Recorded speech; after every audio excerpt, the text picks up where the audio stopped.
the crowd absolutely 100% will rally behind Leon. And he won't need Dave Morrell to tell him to pull it out of the fire, Leon. He'll be pulling it out of the fire himself because the crowd will be behind him. What's up, everybody? Laura Sanko here, as always. And this time, I have a special guest. BT Sports' own Adam Catterall is gracing us with his presence for this preview for UFC 286 or 286, as he would say. Adam, thank you so much for taking a second to join my channel. I appreciate it. This is the collaboration that they wanted. They wanted some of that transatlantic love, Laura. That's why I'm here, man. Let's get in there. We'll do a bit of States, we'll do a bit of UK. That's it. Bring it all together, man. Absolutely. Absolutely. Well, as you say, I mean, UFC 286 headed back to London. I feel like only good things happen when the UFC comes to London. So I'm super excited for this one. And let's get right into it. I mean, the top of this card, of course, is the trilogy. It feels a little bit more like a rematch because the first fight between Kamaru Usman and Leon Edwards was so long ago. But and these two obviously happening much closer together. That first fight played out like a Rocky movie, and it hit me as I was looking at the marketing materials for this. It's Edwards versus Usman this time, not Usman versus Edwards. Yeah, baby, as it should be, as it should be. Leon obviously did the business in that fifth round, but he did have to come through adversity, like you just said. I think it was like a Rocky movie. It was very, very similar to the story of his life. He's had a very difficult past. His story within the UFC has been tough as well. He hasn't had it given to him. He's had to earn his stripes. He's had to wait. He's had to be patient. I mean, this is a guy that was taken out the rankings at one point during the pandemic. And he's remained patient. He's worked hard. He got his opportunity. And even in the midst of that fight, I know that the majority of people that maybe didn't know him would have thought, oh, he's blown it, because he's 3-1 down going into the fifth, but you just felt with the story of his life that something mad was going to happen.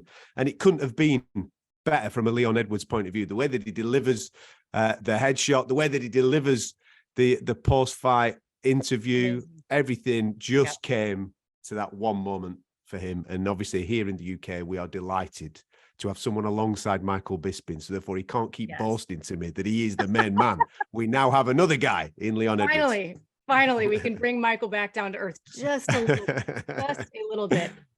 You know, as I was rewatching the fight, it was interesting to me because I think the narrative that that sort of got attached to this fight immediately was that, you know, this was Kamaru's fight, and not that Leon's head kick was a lucky shot. I don't see a lot of people saying that it was just luck, but the narrative is, well, Kamaru was dominating the fight and then this thing happened, right?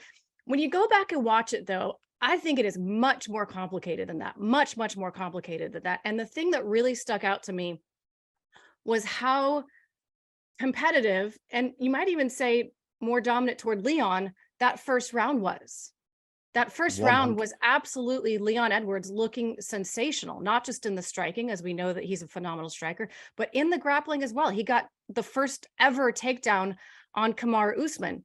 Now, obviously, rounds 2, 3, 4, and then the beginning of 5, we're very much in Kamaru's favor. But I feel like the thing that people are not talking enough about is the altitude. And I know that Leon went out there early, but to me, that the way that his performance declined over those rounds, and because if this had been only striking, I would not be saying this as much, because that's Leon Edwards' gas tank. But because Kamaru forced the grappling at altitude, I feel like that played a big factor in those rounds. I think you're 100% right. That first round, it just goes to show how technically savvy Leon Edwards is. He dealt, I thought, with the real threats that Kamaru Usman had. And obviously, I personally scored it in his favor. I mean, other people might disagree with me, but I personally scored that first round in Leon Edwards' favor. I think the judges did too. I looked at the scorecard. I think all 3 had it for Leon.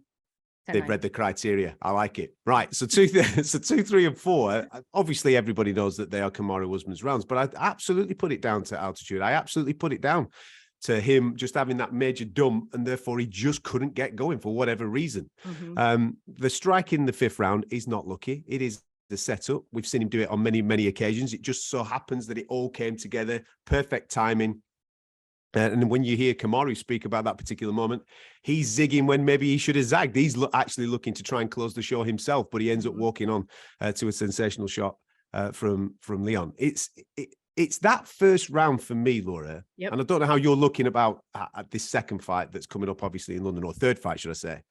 I'm looking at that first round, and that gives me confidence. It gives me confidence from a Leon point of view that technically can stand and live with Kamaru on the feet. Obviously, he's going to take confidence from having a knockout victory over Kamaru, but also the grappling exchanges in that first round should give him the confidence to be able to fight at sea level now and know that he will have the gas tank going the full 25 minutes should it be required, because we've seen him do it time and time again in previous fights. Yeah, okay. Mr. Diaz did wobble him in the fifth round, but he was there. He was there for 25 minutes and he looked very, very comfortable doing that duration. So it's that first round.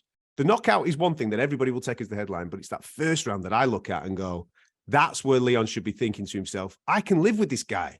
This guy's brilliant at what he does, but I can live with him.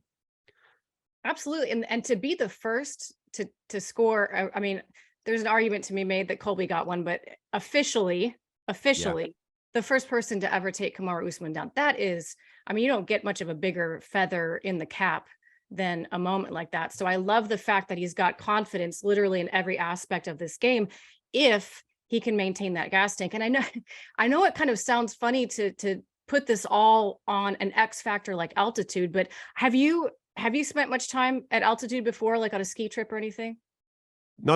Listen, I'm not as obviously classy as yourself doing all the old ski holidays, but I've been lucky enough to visit Big Bear, where there's a boxing training camp. So I remember the first couple of days that I was there, I genuinely felt sick. I felt sick for a good 24 to 48 hours before I kind of acclimatized the touch. But even then, just walking around, you're short of breath. If you're not used to those situations, it does take it out of you. I did feel like I'd aged about 10 to 20 years in the period of time that I was there. And I was glad to get back down to sea level.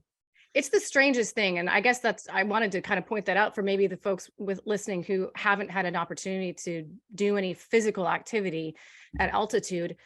Like you say, if you're not preparing for it and like taking a bunch of aspirin before you go, you get that sort of flu-like horrible headache. You're sick for a couple days. And here's the thing. I know Leon spent, I want to say it was about 2 weeks, maybe a little bit more than that. And I hear that from fighters all the time. Like, oh, well, I went out 2 weeks early. If you look at the scientific research, it takes a month to be able to function at peak. Now you can, after a couple of weeks, I'm sure that you could go skiing. I could go skiing, whatever. And I'm not going to feel it nearly as much as I would if I just, came right off the plane or right out the car. But I guess my point is, I don't know that 2 weeks was near enough for him to be in that level of a physical engagement and not have it affect him. So I do think that this fight, I mean, you're not going to get much more sea level than London, England, and he has that amazing UK crowd that's going to be cheering him on. How much do you think that crowd really is a factor? We love talking about it, but is it just fun for us to talk about, or do you think it's a real thing? No, I do think it's a real thing. I think we've seen, obviously, recently with performances in the Apex behind closed doors being maybe 10 to 20% flatter than what we see in front of crowds. That you get an extra 10, 20% out of fighters. There's no doubt about that. And especially if you're a home fighter fighting on your home territory, they're going to be super pumped to see Leon. And let's not forget, the last time Leon actually fought inside the O2 Arena, he was booed out himself because he missed out on, obviously, the opportunity to headline at the O2, a London show against Tyron Woodley, because obviously the pandemic kicked in and everything got shut down. The year previous to that, that was the year that Darren Till headlined against Jorge Masvidal. On the undercard was Leon. He fought Gunnar Nelson, who's coincidentally on this card as well. But in the press conference, if we all remember, it was Leon and Darren going back and forth with each other because Leon wanted a shot at Darren. And obviously Darren was the fans' favorite. So therefore the fans reacted to that when Leon ended up walking out that night. He was booed into the octagon. He speaks about it quite a lot.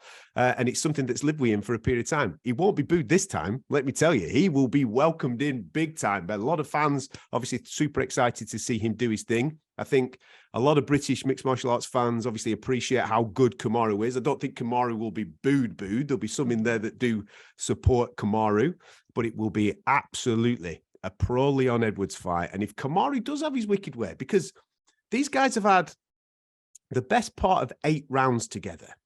Kamaru's won the majority of those rounds, and he's won them in Kamaru Usman fashion.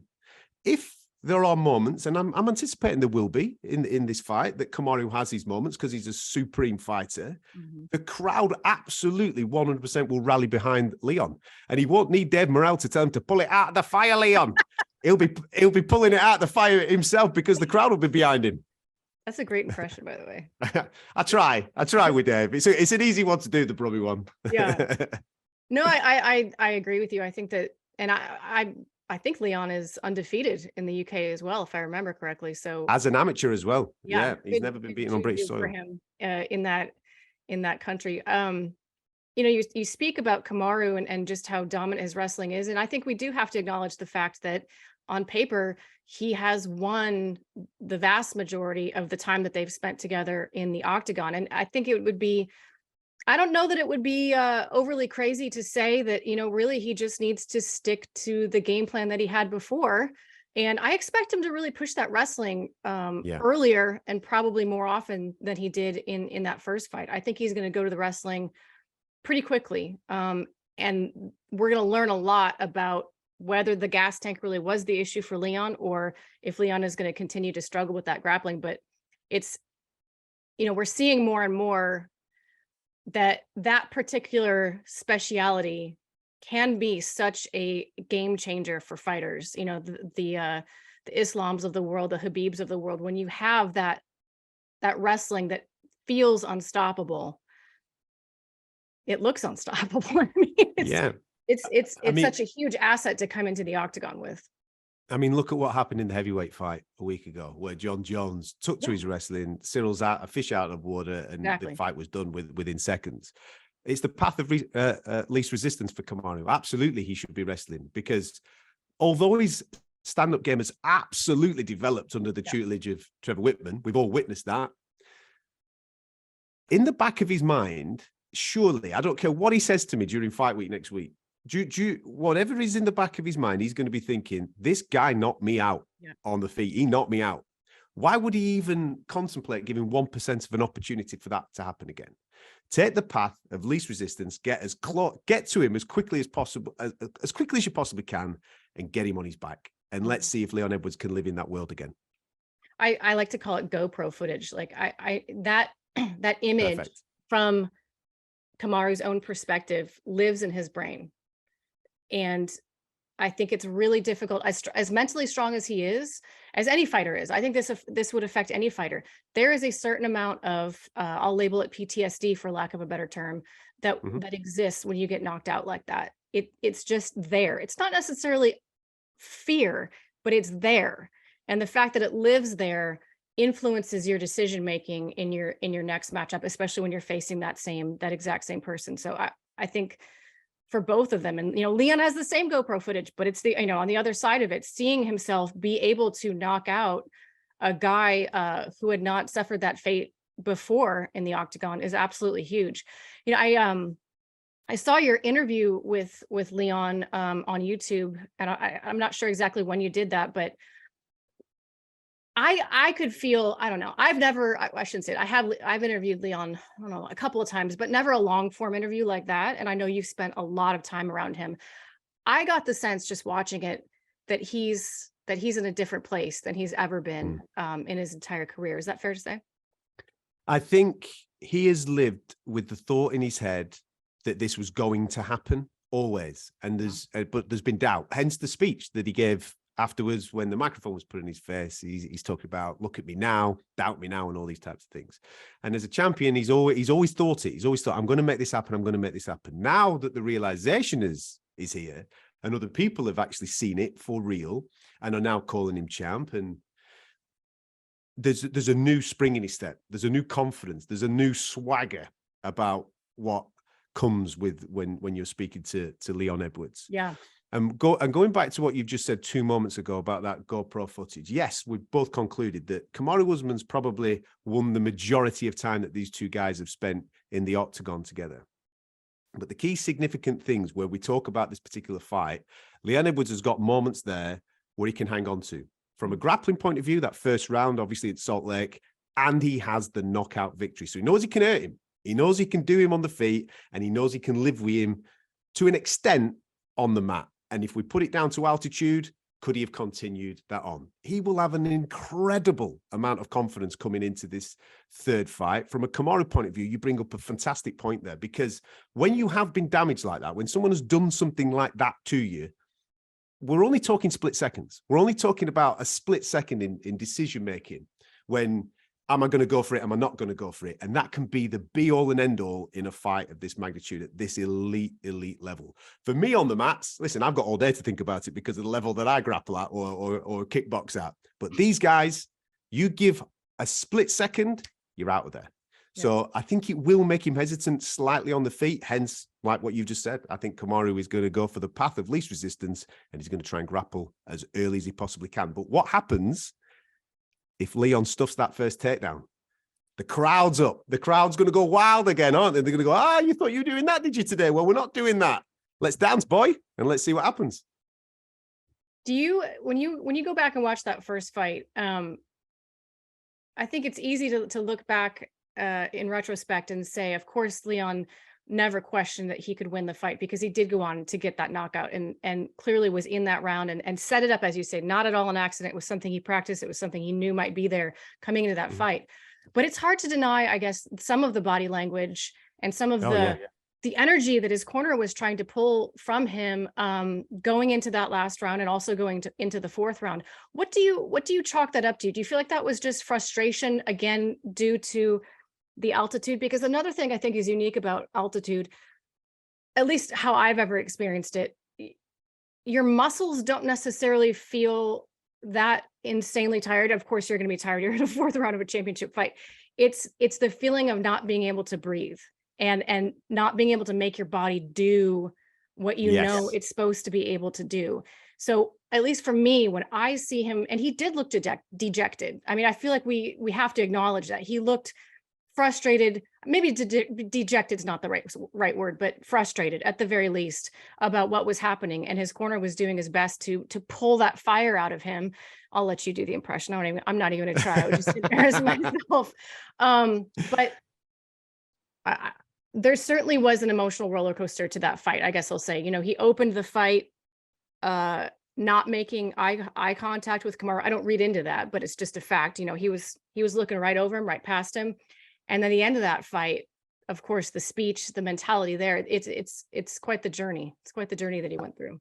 I think frustration, dejection is exactly the right term to describe from rounds, maybe the end of round 2 through to the start of round 5. I think you've nailed it with, for people that have never experienced that, your brain is thinking the things that you want to do, but your body's just not working for you. It's just not happening on that particular night. And I genuinely believe, whether he admits it or not, I think from the end of round 2, maybe not so at the end of round 2, but definitely at the end of round 3, right through to the start of round 5, he thinks he's blown it. Mm-hmm. He thinks he's blown the big. This is the moment. The journey to this moment was long. He didn't get it. There's other people that had multiple shots, whilst Leon should have had a shot. Jorge Masvidal had 2 shots. Colby had a couple of shots. He never got his opportunity. Now he got the opportunity, and he's thinking in those moments, I guarantee I've blown this.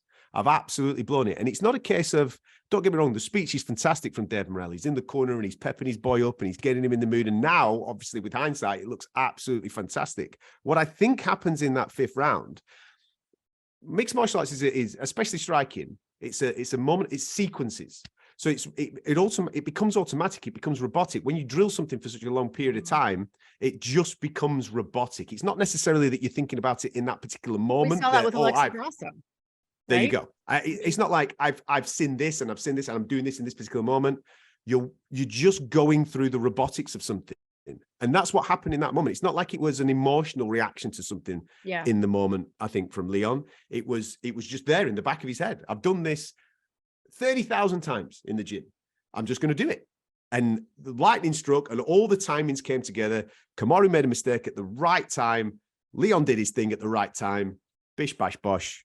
It happened. Bish, bash, bosh. Best summary I've ever heard of that. Bish, bash, bosh. There you go. Besides the obvious, the belt, what do you feel like is on the line for both of these fighters in this particular fight? What's on the line for Kamaru? What's on the line for Leon besides the belt. I think from a Kamaru point of view, we've seen him be champion for such a long period of time. We know what it's like to be a winner when Kamaru's a winner. What's it like? How does he bounce back? I think that's the thing that I'm invested in with Kamaru now. Anybody can be anything in victory. What do you like in defeat? How do you bounce back? How do you come back? How do you realign? The proper champions, the true champions, the best of the best champions, they do find a way. They find a way to come back. We saw it with Georges St. Pierre, didn't we? He was embarrassed in a certain way in certain fights. He went away, dusted himself off, came back. Whoa, here we go again. This is what it's all about. And then we're talking about great legacy. From a Leon point of view, there's people out there that think it was a fluke. I know. We know. We watch this sport all the time. We know that it wasn't. But there's people out there that are questioning, lucky headshot in the 5th. That's how he became champion. Well, that's what's on the line for you this time. Go out there and prove that that was not a fluke, that you are an elite mixed martial artist, and go and get the job done a second time. And if you do get the job done a second time, then all of a sudden you're in a proper conversation then about being the guy at welterweight, because there's still fighters in this division. I saw an interview with Bilal recently where he's like going, Leon's not the guy. And a few other people have said the same thing. Yeah. You go and beat Kamaru a second time, you're the guy. Exactly. Let the fighting do the talking, because we all know Leon isn't the biggest personality on the mic.